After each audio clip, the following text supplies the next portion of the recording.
As the leader of a burgeoning civilization of apes, Caesar exercises his power with restraint and careful consideration. His expressions are nuanced and full of internal conflict as he wrestles with decisions that will determine the survival of his tribe of apes and also the human race.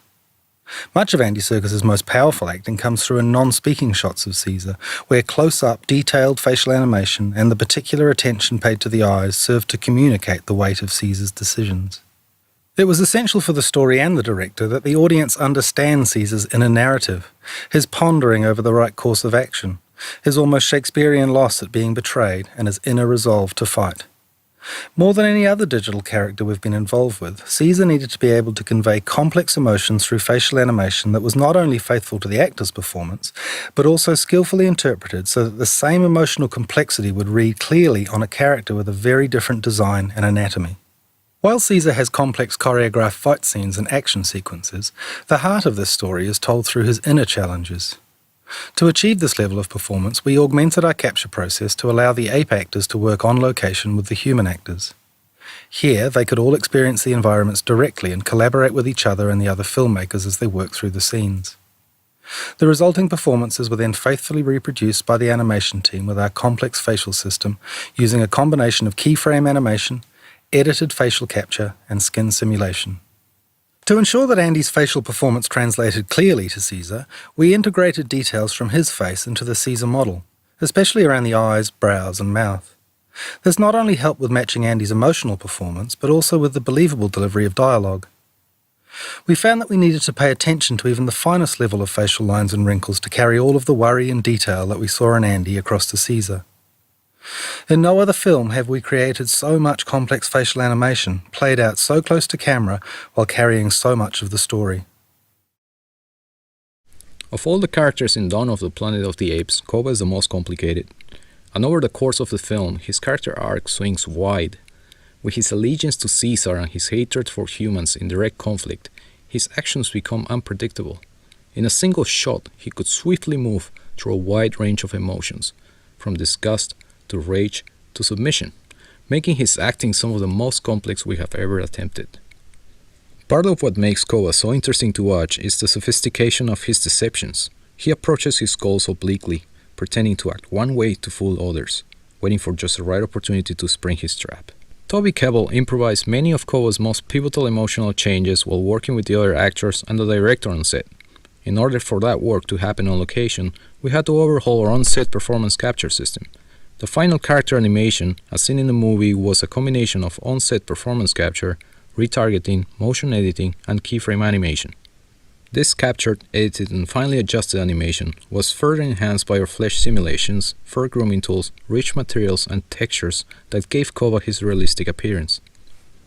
One big challenge for our team was carrying the intent of Toby's acting choices across to a very different ape physiology. Taking Toby's facial expressions and making them read clearly on Koba's large ape muscle and heavy brow require careful study of each facial expression and skillful interpretation in making its ape equivalent. The hands of many artists were involved to produce the arresting performances and the dramatic emotional changes that make Koba so fascinating and believable. Our film is set in a post-apocalyptic San Francisco. 10 years have passed since most of the human race was wiped out in a viral pandemic, and nature has begun to reclaim the city. The remaining humans have improvised a home at the base of an unfinished skyscraper, struggling together to rebuild civilization as their resources begin to run out. We created the environment through a combination of completely computer-generated elements and photography, shot in both New Orleans and San Francisco, that we then heavily modified to fit our story. Only a handful of shots were actually photographed in San Francisco. In those cases, we used the photography as a jumping-off point, but extensively rebuilt the environment by projecting degradation and greenery onto reconstructed geometry, and then added 3D vines, plants, trees, and damaged vehicles to provide high-quality interaction between the apes and the environment. Most of the city photography, however, was actually shot in New Orleans. Tying into LiDAR data and photo-reconstructed geometry from the set, we replaced the upper stories of the New Orleans buildings with degraded extensions covered in CG vegetation. Beyond the first block, we replaced flat New Orleans with a hilly, fully digital San Francisco. The same New Orleans set served as the front quarter of the human colony.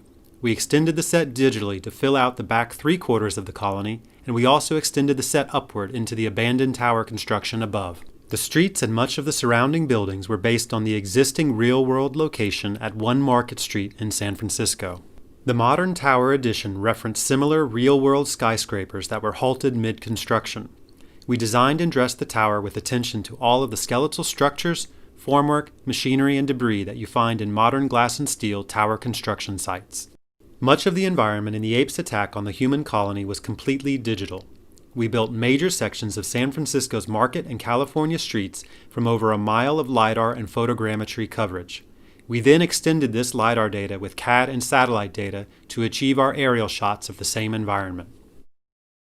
Okay, stay with me as I have some cool behind-the-scenes trivia. Stop motion has featured prominently in famous science fiction films.